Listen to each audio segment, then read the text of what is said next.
I think the only fight worth having is the fight with yourself about who you want to be. And that's where it's the anger going outward, where you're like, I'm very mad that I'm not married, or I'm very angry that my dating life isn't what I want it to be. Like, if you turn it inward, that's a fight worth having. Like, why am I mad? Why am I upset? It's not an external thing sometimes. Sometimes it's like the good old fashioned, am I showing up as who I want to be? And that's that space of waiting where like, oh, the answer really typically is like, no, I'm not. That's a good check yourself moment, like look in the mirror moment. Yeah. If you can't look in the mirror, you know that there's a problem.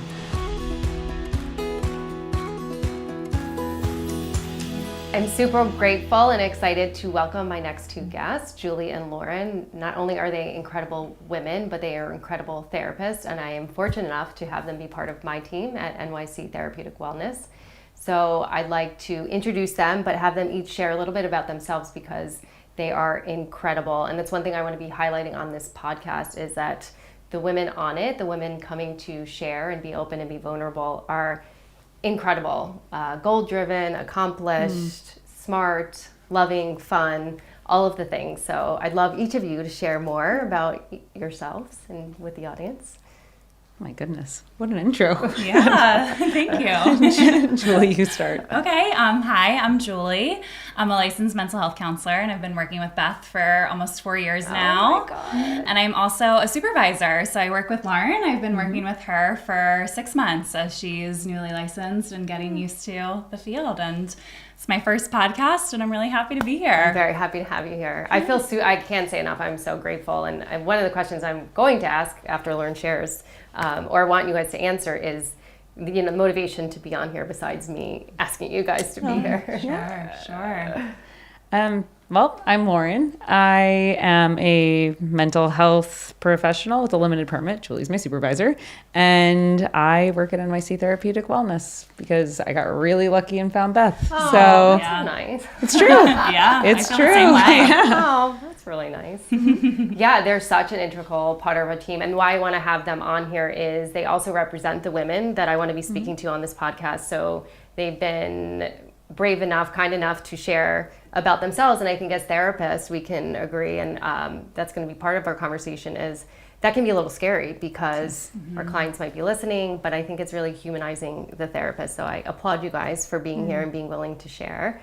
So yeah, tell me, besides, again, me asking, what prompted you guys to be on here and to share? That's a great question. I think that the three of us kind of like have something in common of just like what you were saying earlier, just like being goal-driven, kind of businesswomen, very independent, great relationships with ourselves. And I think I admire both of you for those reasons. And I think it's a great message just to kind of like normalize your own unique timeline and just be able to hear or meet women who are in all different parts of this. So I just wanted to share a little bit more of my story, hopefully just to resonate with whoever's listening. Oh, awesome. Yeah, I think it's comes up really naturally in our conversations just as like coworkers that we're able to have dynamics that say like, here's what's going on in my personal life. Does this resonate with you?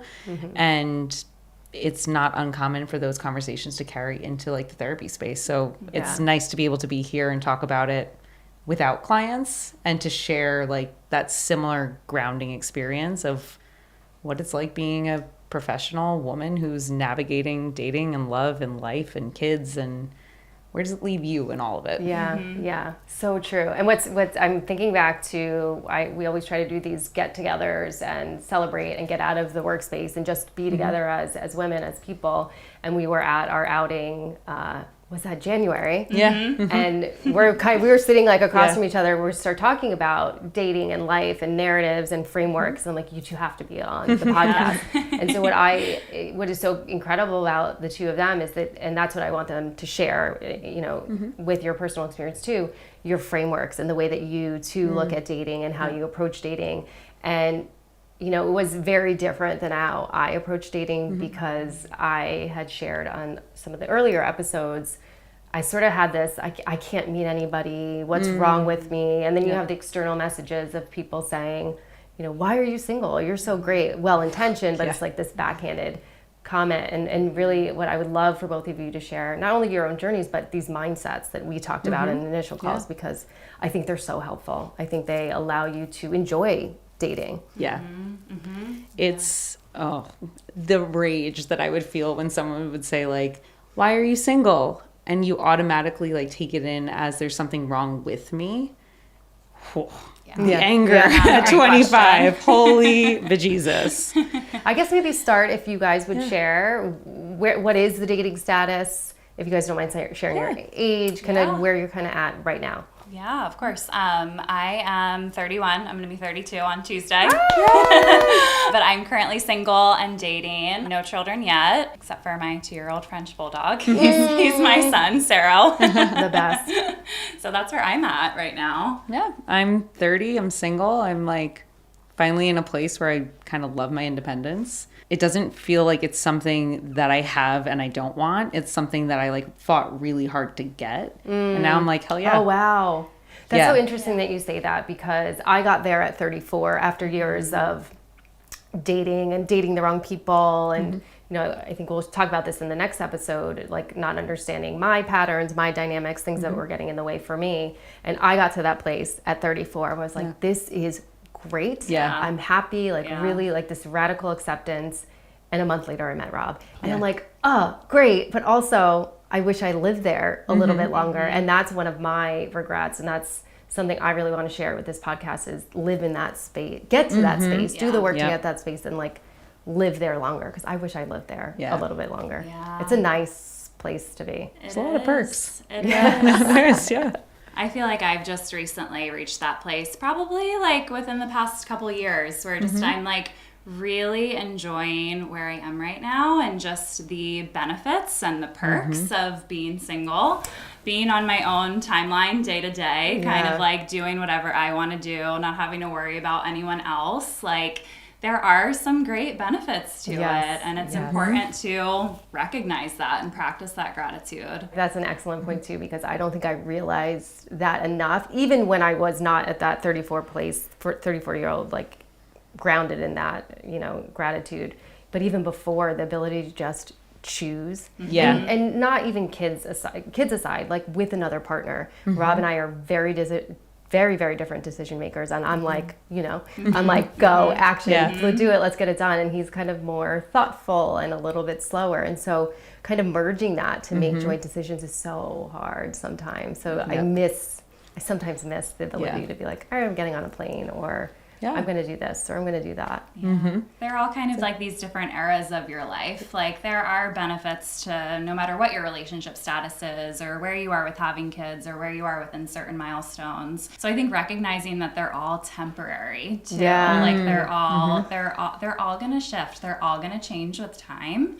So just really kind of like owning and trying to find the joy in just where you are now, knowing that it's limited, knowing that it's precious, and their own unique ways. I love that. I think that's hard to do sometimes, because you don't, and I want to share one of the narratives that you guys and frameworks you've shared with me, but I think when you're in that moment, or at least for myself, you're like, this is forever. I'm never going to meet anybody. I'm going to be single forever. And I think that's such a great reminder, like life ebbs and flows, and there are phases, and you know, you move in and out of that different phases all the time. So I guess that aligns with one of the things that we talked about, time being a limited resource, and that being one of the narratives. Can you guys speak to that a little bit? Yeah, I think, like, you know, there's that saying, the good old days, and like remembering like that's right now. Like there's gonna be a time in your life where you're looking back on this moment, us recording this podcast for the first time. This is the good old days right now. And I think like something that I've noticed a lot with either friends or clients that I work with, kind of like putting these different milestones on a pedestal and saying like, I'll be happy when I have the partner, I'll be happy once I'm married, I'll be happy once I have kids. And I think there certainly is validity to that with what I was saying earlier, like every era has its own benefits. But just being careful of like putting all your weight into that decision or into that era, because again, like we're not going to get this time back. So don't like you have two decisions. If you're unhappy with where you are right now, whether you're dating or waiting for kids, you can either kind of like be down on yourself and kind of have like these certain just unpleasant mindsets, Or you can just like kind of own it and try to empower yourself and try to find the joy of where you are today. Yeah. Well, I think it goes back to like tying your self-worth to the experience. Like we've spoken a lot about this, but the narrative that like you're only worth XYZ based on your marriage status or your dating status, or like if you have kids by a certain time based on what like your friends, your neighbors, your family tells you. It's so easy to start tying like your own self-belief to everything that's out of your control. And that's how you lose that space of joy. Yeah. Well, that was going to be one of my next questions is like, how do you guys stay there? How do you stay in that place of joy and not get pulled into, you know, this feeling of worthlessness if you're not. I for sure felt that like, you know, when Rob and I were struggling with our timeline of like marriage or kids, it made me feel like I'm not good enough. And I think that could be the sentiment while dating. Like I'm not good enough for somebody to choose me, or I'm not good enough to someone to want to get married. It wasn't about me at all. It's all about him. But it, like you can feel like it's about you. For me, I have to credit my clients because I didn't like learn this in my own history. Like I had to have them as like bouncing off sounding boards, but just the like, you have a choice to accept or reject the information that you're given. And I was just passively accepting it. So all day long, it was this passive acceptance of like, okay, well, I'm 30 and I'm not married and I don't have kids. Like that's a lack mindset. That's a lack mentality. I would never frame it as like, oh, I'm 30 and I changed careers and I feel accomplished in XYZ. Right. That's not the standard societal, you know, expectations. But change the narrative to like, do I accept or reject what I'm being told from the external? And for me, I was like, no, I'm just rejecting it now. Like, I'm good.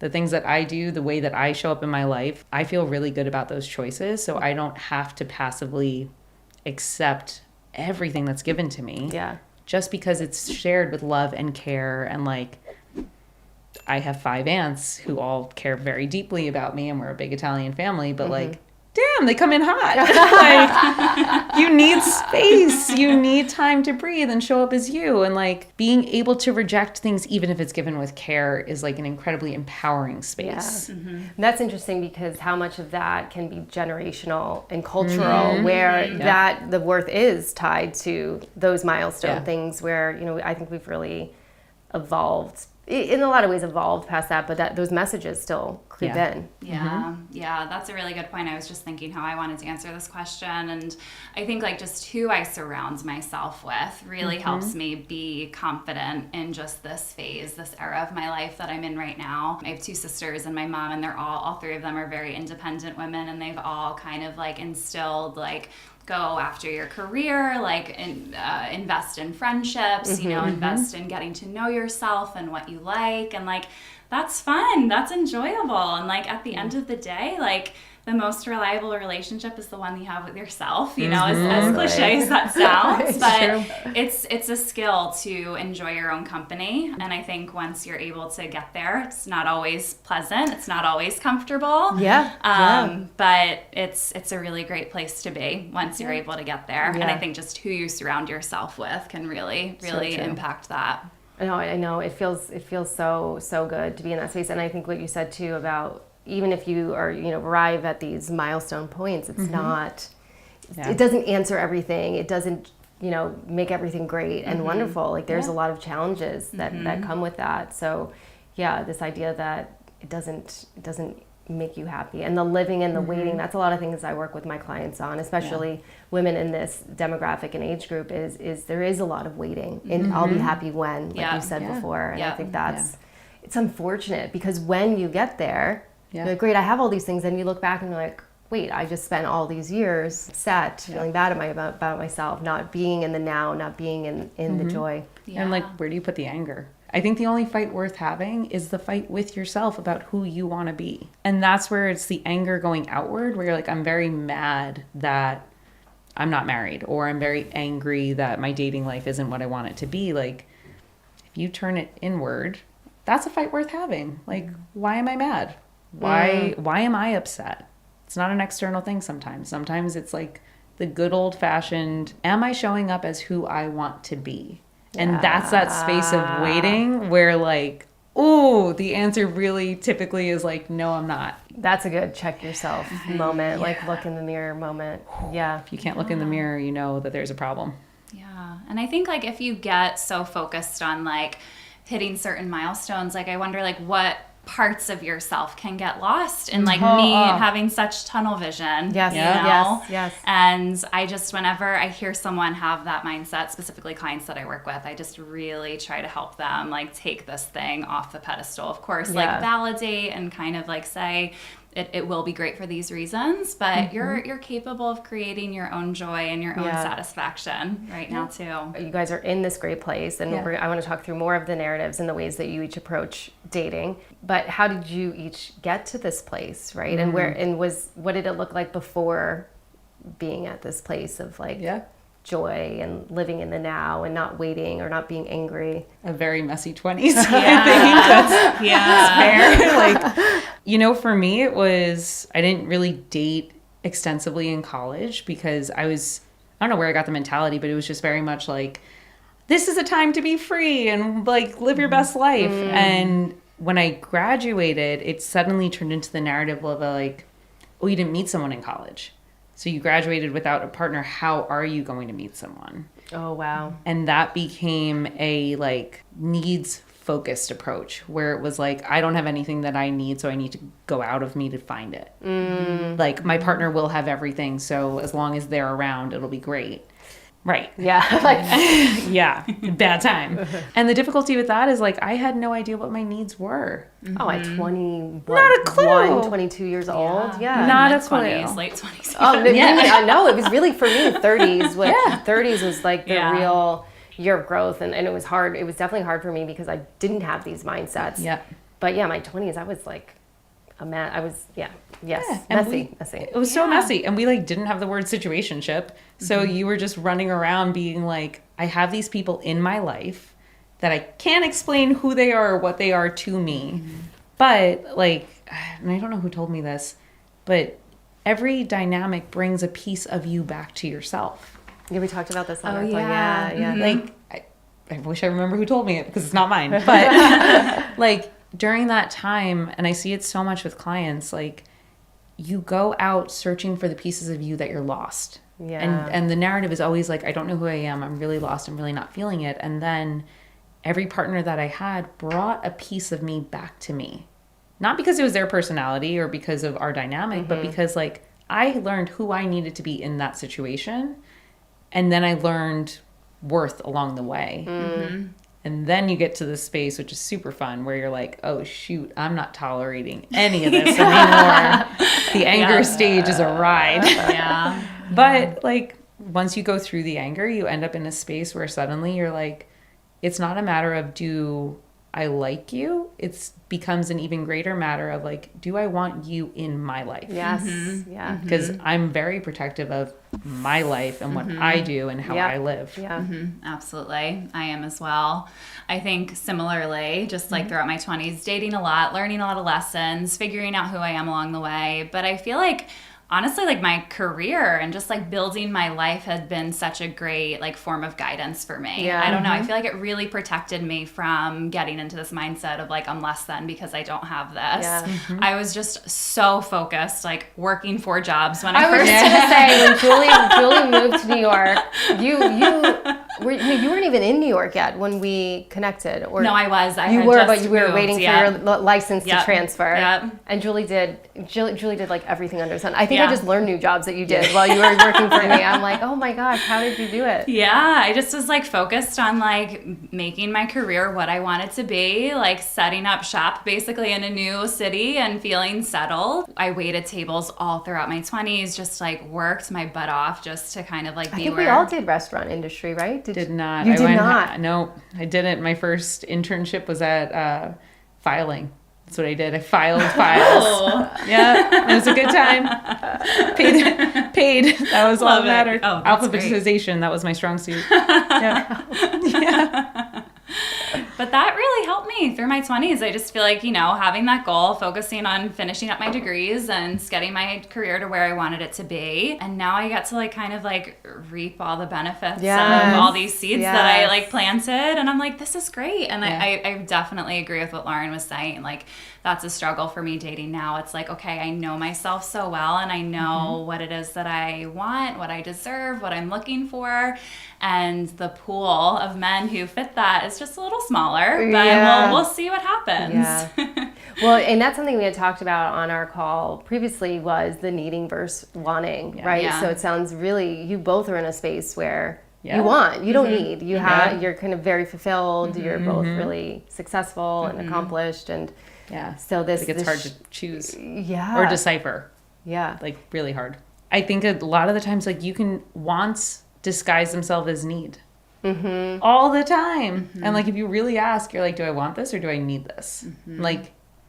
Then you get super clear, and that's no one else can meet your needs but you. Yeah. So yeah. So tell me what's dating like now in New York City for both of you. Oh, it's entertaining. What a time. It's entertaining. We were sharing stories on the car ride up here. Tell me some stories. So let me ask, on dating apps, doing the dating apps. Yes. Okay.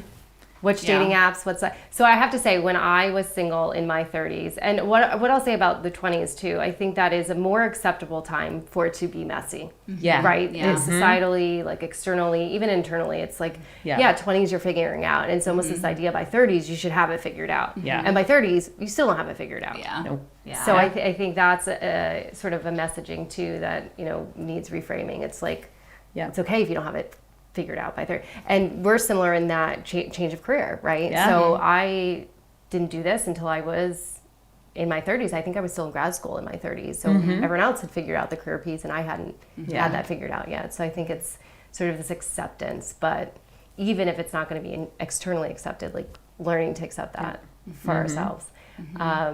So to say the dating piece, so when I was dating, I was also bartending in New York City. So it was you still get to meet people in person. And there was a lot of more of a pool, or at least, I don't know what that pool actually, how great that pool was, but more, access for sure. More than we So have I didn't in do a private ton. practice. Yeah, sitting by yourself in front of a screen most of the day. So I didn't do a ton of the online dating. And I think even at that time, because I'll be 42 next month, it wasn't that big of a thing. I think the only one, and I always mess up the name of this, Plenty of Fish? Plenty of Fish? Yeah. Plenty of Fish. Yeah. Yes, that was the one. That was the only one, or one of the, and Plenty of Fish, Match.com, and eHarmony, I think were the only ones out there at the time. We have many now. We have many. Yeah, I feel like I'm learning what new ones are. There's Are just you? just for different communities, different needs. I primarily use Hinge right now, and I view it as just a introductory app. It's just maybe okay, we might be on there to date, but it's just a good way to kind of be introduced in ways that you maybe wouldn't organically be introduced to someone. Are you hinging also? Is that a thing? I am hinging, but I kind of miss the original Hinge, because Hinge used to be based on your Facebook friends. Oh, yeah. Because then you could see who... Yeah. Oh, they don't do that anymore. No, I don't know if they've changed the algorithm, but it used to be you would link your Facebook to it, so it would not match you with people that you already knew. It would match you with friends of friends. Yeah, mutual friends. Oh, which was, we were talking about this earlier, being able to access your friends and saying hey, I'm actively single. Do you have anyone to set me up with? Right. That used to be Hinge's approach, but now it's very much just strangers. Yeah. Which is hard. Yes. I kind of find myself, which is so weird, but when I'm on the apps, I'm kind of just send me someone I know, so that it's a reminder that we're all in similar spaces. Yeah. Because you're then able to say just, hey, hi, we're both in this. You're a familiar face. I know you from this part of my life. Even if it's not a romantic match, it's still a connection. Right. If not, it's just a bunch of strangers with no connection. And then you're this doesn't feel so great. So how do you, walk me through, do you guys reach out? Do you let people reach out to you? How do you start that initial connection? Because I know the frustration for a lot of my single clients, women clients, is that they'll reach out or the person will reach out and there's all this chit chat back and forth, and the men are not asking for the date. Oh yeah. So that's a huge frustration. So how do you guys? Do you have a strategy? Like, how do you each approach? I usually will say hi. I have no problem like kind of sending that first message or showing my interest in whatever way, but I definitely have a limit. Like if we're chatting for like a couple days, like maybe like a week max, and like they haven't asked me out yet, I'm just like, okay, not meant to be, moving on, kind of like set that, I guess, like boundary or limit for myself. I can't say I think that I've ever asked someone out. Now that I'm like thinking about this, like I think I always just kind of wait, and I'm like, if you want to show interest, great. Yeah. Because for me, it's really hard to judge if I'm interested in them. It's like, I think the apps don't really give, I don't know if it's just because we work in a space of personal connection and like you learn how to feel what it feels like to like really vibe with someone. But the apps just don't give you that. And they don't give you much. No. And so that's why it's really hard. And I always just kind of wait it out and be like, if you want to go out, great. Like, I'll never say no to a date. But do you think they're on the other end thinking, are they interested in me? Oh, and if they're not asking me, so it's still sort of the expectation that the man asks. Yeah. That's what I feel most comfortable doing. Yeah. I've never thought about this before, but yeah, you're probably right. Like it's got to be a really difficult space to be sitting in if you're a guy on the other side saying like, I know there's this expectation, but also like she can also ask me out. Yeah. Well, I think they're also humans with insecurities. Yeah. Right. So it's like, with my clients, I always try to introduce that viewpoint of like, maybe they're, and who knows what's going on. That's the whole thing. It's like, no one communicates really what's going on sometimes. So I just try to introduce that viewpoint that like, maybe they're on the other end. Like, we've been chit-chatting and she's not asking me out. I don't know. Trying not to internalize it. Like, you don't know this person. You don't know what's going on the other side. I think dating apps too have also like lowered the joy of like, maybe, I don't know if joy is the right word. It's almost Excitement. become like, it's become like a commodity. Like transactional. The act of going on a date is no longer like, oh, I'm excited I'm going on a date. Even in a space of me feeling like really good about myself, I'm still thinking it's, okay, here's a 2-hour window where I'm going to get to know someone, have a drink or have a cup of coffee or something like that. But it doesn't have that like really inherent bubbly feeling of potential. This is exciting. Oh, yeah. Does that make sense? Yeah. I don't know if it's the apps. I mean, I feel like I just go through phases of being excited or not. Like personally right now I'm kind of taking a step back just because I noticed myself kind of like experiencing what you're describing, Lauren. So I want it to be fun. And I remind my clients that. I'm like, ultimately, like this should be fun. It should be like going to a restaurant you've never been to before, or doing something, or like being open to meeting someone new. And if it's not feeling enjoyable for whatever reason, like honor that, and the feeling will pass, and maybe you'll be ready to go out and meet new people at a different time. Yeah, and I think that totally influences how you show up, right? If you're in this space of like, it's not exciting, it's a commodity, it's transactional, it's like an interview, you might not show up your best self. Do you think that being in this place where you're each so like fulfilled and grounded allows you to say, I can step back and pause? Because I know I have a lot of clients that are like, I have to keep dating because I'm running out of time. And if I pause or I stop, and then we're coming out of a pandemic where, a lot of people felt like they lost so much time in dating. Like, does that allow you to say, I'm good, I can pause. Like, I'm going to come back when I'm feeling. I think we all have time. Like, we're all breathing. We're all alive. Like, we have time. Like, you can find love at any time. You can find a new connection no matter what decade or place in life you're at. So I think just like reframing, just like I'm running out of time too. I have time. I have choice. I have the autonomy. Like, definitely helps me just to feel more comfortable with taking a pause. You also need the conditions for growth, which is something like I just didn't get in my early 20s. Like, dating rapid fire is super fun. There's a lot of benefits. There's also a lot of cons because you can burn out. Sure, yeah. But it also comes down fundamentally to like, do you have the conditions for your own growth? And I didn't have those in my 20s. Like, it just didn't exist. And now I'm in this space where I'm like, hell yeah. Like I'm like basically like a plant, like sunshine, water, great food, like all of that makes me a better me. Yeah. So when I go on dates now, I'm like, do you have your conditions of growth? Yeah. That's how I view partners I know, and now. that changed this lens of what you're, or who I should say, who you're looking for, right? You're more clear. Yeah. God, I wish I was you guys in my 30s. One thing I did want to bring up too, because we are talking about egg freezing, and one thing that you each shared with me, which I found really interesting because it wasn't my experience as I entered my 30s, that I think, Lauren, you had shared this idea that once you enter your 30s, you're ushered right into this conversation about egg freezing. So that wasn't my experience, so that was really interesting for me to hear. I'd love to hear more about each of your experiences with that. I was at my gynecologist 2 days ago, and you're like in the stirrups, and all of a sudden they're like, "Hi, have you thought about egg freezing?" Wow. Yeah, and listen, I love my gynecologist. We have a very like happy relationship, but it's the natural.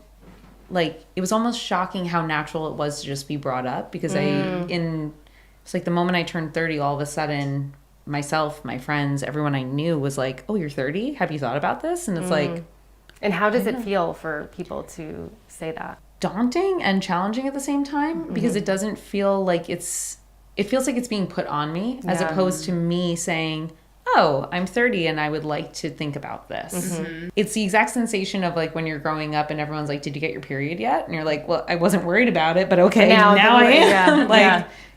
That. Yeah, just being thrown into this conversation, I think, can overlook the questions like, do I want to have children? Yes, it totally overlooks that question. Yeah, So kind of like what you're saying. And also, like, if I do want to have children, why? What are my reasons? If it's just kind of said like, okay, this is your age, this is what you should be thinking about, like it takes away that autonomy of choice and just like kind of like how you can take direction of like where you want to take that. Yeah. So similarly, I feel just kind of like a little overwhelmed, like, whoa, okay, I guess I have to think about this now. But I also feel really grateful that we live in a time where modern medicine and science can give us more time and more choices. Yeah, and thinking about what is the right balance of the conversation where it doesn't feel forced, but it feels more informative, and it feels like here's information for you to make your choice, right? And how do you strike that balance? I think that's important. While I think it's really great that there's more conversation, you don't want that seed planted where you're like, oh crap, I wasn't even thinking about that. Now, should I be thinking about that? Should I be doing that? And just the mental load. Yeah. Like, even in the decision-making process of saying like, okay, well, now it's on my mind. Am I thinking about this? That can set off a whole trigger of other stuff that you're like, well, I wasn't worried about it. Now I am. Right. And then also the opposite discussion of what are the mental health impacts when you go through the egg freezing process. Oh boy. Because I talk to clients all day long, and there's really significant impacts, and they're incredibly resilient. They demonstrate amazing strength and amazing courage. But there has also been times where I'm sitting on the other side of the conversation going, holy, how did you didn't get information from anyone about what would happen as you go through this journey? Well, there's a real gap there, and maybe we can talk more next episode about sort of your switch the seats as you two as therapists, or us three as therapists. Couple things before we wrap up. I wanted to bring up a book that Julie had recommended to me so long ago, and it sat on my nightstand forever. And finally, I did a little challenge and cut out TV a couple weeks ago, and so I finally finished it. But maybe we can talk a little bit about that. And Julie shared that with me because she knew that I was working on this and I wanted to do this podcast. And I thought it was really incredibly well done because it kind of captured a lot of what we're talking about, like a lot of, do you want to have children? And the main character in the book is really questioning that while she's watching three of her closest friends either have kids or do IVF. And so I thought that was a really incredible, you captured it incredibly, all the complexities, all the doubt, all the questioning, like doubting yourself if it's not acceptable to not feel this way. I think there were some really great quotes and takeaways from that book. The book's called Olive by Emma Gannon, and it's a group of 4 women, friends, and they all go to college together, so they're all kind of like in their early 20s achieving the same milestones or just like at the same places in life, and then their 30s hit and they just go in all these different directions. Which totally happens. So I loved it. It's a fictional book, but it just really kind of hit on what you're talking about, Beth, and what so many women our age experience. And there was a quote in the end of the book that really like resonated with me, and it said something like, there's no better or worse path. Like at the end of the day, we're just kind of like doing the best with what we're given, the circumstances that are placed in front of us. And a lot of it comes down to luck and fate and timing, of just like who you meet, where you are, where you're at in your healing journey or your self-discovery journey. And I just love that. I remember it was at the end of the book and I was like, yes, like I know, I was like screenshotting the pages and you're like, yeah, same quote. And really the messaging of nothing is wrong with you, and you have you ever considered this idea where you're right where you're meant to be, and sort of owning your own journey and being empowered by your journey. Yes, love that. Yes, I think that's the message. So, well, before we wrap up, and we happen to put our therapist hats on, any last parting words for our audience that you want to share? Yeah, okay, I got this. I'm thinking of like what I would say to like 25-year-old me. And I know I would say just the amount of fear that you feel about showing up as yourself is completely minuscule compared to the power that you have as showing up as yourself. That's huge, because fear gets in the way of everything, particularly I think about all my clients, I think about myself, fear of being yourself in the dating space, and then you're not authentic and you don't meet somebody. That's but it can ground you. Fear is cement in the feet. Just cement drops you to the ground. Yes, it does. But like the fear space is so tiny. If I can, like, looking back, I'm like, what the hell were you doing? Like, such a tiny little gap compared to how much time you could live as yourself. Oh my God. Yeah. Love that. Yeah. I actually was just thinking about this the other day, and like going back to what I was saying earlier about like coming to New York, having 4 jobs. Like when I first moved here, my license to be a therapist wasn't even active yet. I was waiting for the board to kind of approve it. And I was so busy. I lived in Baltimore before my move, and I was so busy preparing for my move that I didn't have a job lined up, or I had like an apartment, but didn't really know anyone. Like I know, you really just leaped. But I remember I had this faith. I was like, I'll figure it out. Like, I love that. I'll figure it out. And I was able to, with some planning, with some thought, with some luck, probably as well. And I was thinking, I was like, why don't I just have that same mindset to my future? And like having a partner, having kids, like, I'll figure it out. I'll be okay. Like it'll happen the way it's meant to be. That like just came to me the other day, and I was like, wow, I miss my 28-year-old self. She was really brave. Oh my God. I should do that now. So I read a journal entry from when I was 32, and then I fast forwarded and read one from 37. It was that same idea. Like my 32-year-old self was such a badass and was like so unafraid and like. Was piles of bills, hadn't had it figured out. I'm like, I'll figure it out. I'll figure it out. And how do you, holding on to that mentality. Well, thank you both for being so brave and open to share with us your personal journeys and stories. And join us for next episode where we're going to put our therapist hats on. Can't wait. Awesome.